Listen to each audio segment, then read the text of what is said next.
The sports entertainment world could only brace for impact as Savage and Hogan battled, and when it was over, a common WrestleMania sight was seen.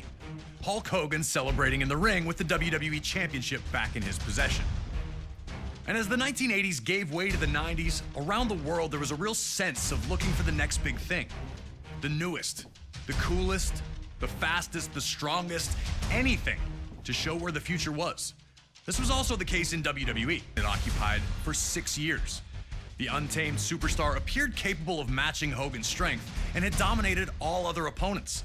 Even that loss we relived at WrestleMania 5 against Rick Rude, yeah, he avenged that just a few months later at SummerSlam, regaining the Intercontinental Championship in the process. But this talk all seemed like fantasy, only existing as a dream match. Hogan and Warrior weren't enemies, and for either of them to turn against the other would run against the strict codes of honor to which both men claimed to adhere. Royal Rumble match. It was brief, but for a moment, the only two men in the ring were, you guessed it, Hulk Hogan and the Ultimate Warrior. The crowd went nuts, and these two stared at each other for a minute before circling up. Two running tackles led nowhere, and then a double clothesline floored both men, ending things before they could really get started between the two. That small taste, though, was all the world of sports entertainment needed to know that they wanted more. Even more interesting, it would be Hulk Hogan who would challenge the Ultimate Warrior to a contest at WrestleMania 6. Adding to the stakes was the stipulation that both the WWE and Intercontinental Championships would be up for grabs, leaving the winner with supreme claim to lead WWE into the next decade.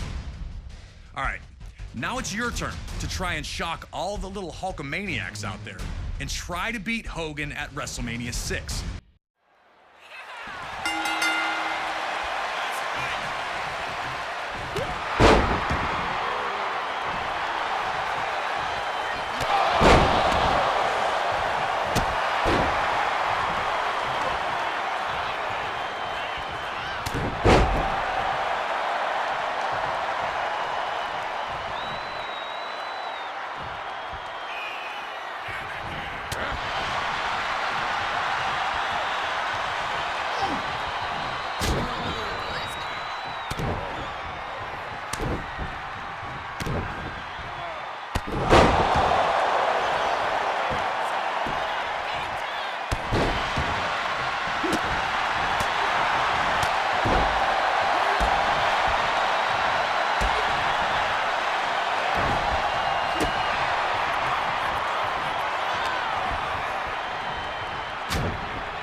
Like this wasn't something the WWE Universe was used to.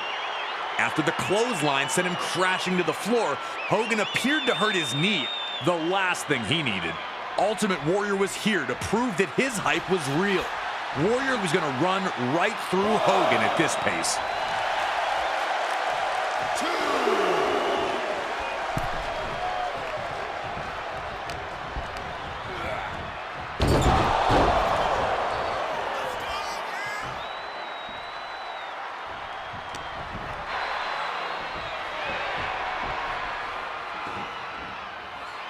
Getting to his feet while Hogan stays down.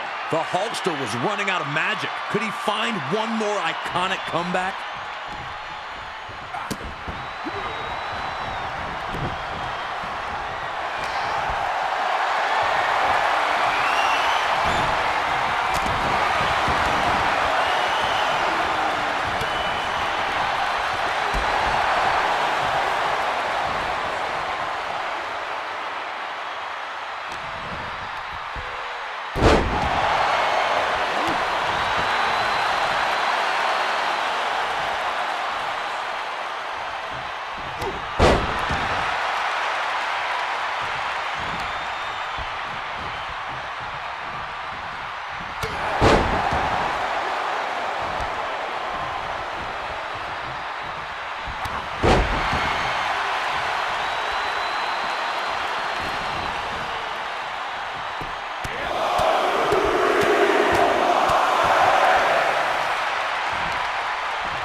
Hogan had been out-muscled by opponents before, but they were usually 7 feet tall or 400-plus pounds.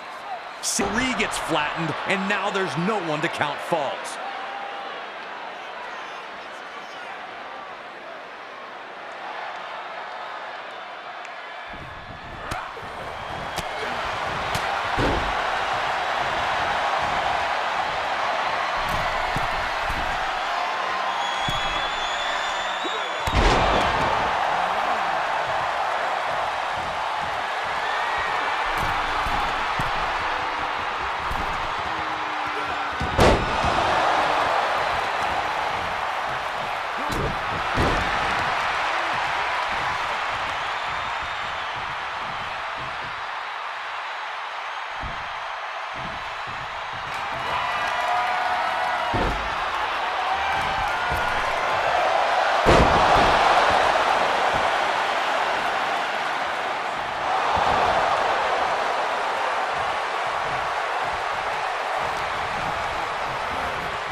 As Warrior lifted Hogan up, things were looking perilous for the Hulkster. Now it was just up to the Ultimate Warrior to fulfill his destiny. Could he defeat Hulk Hogan?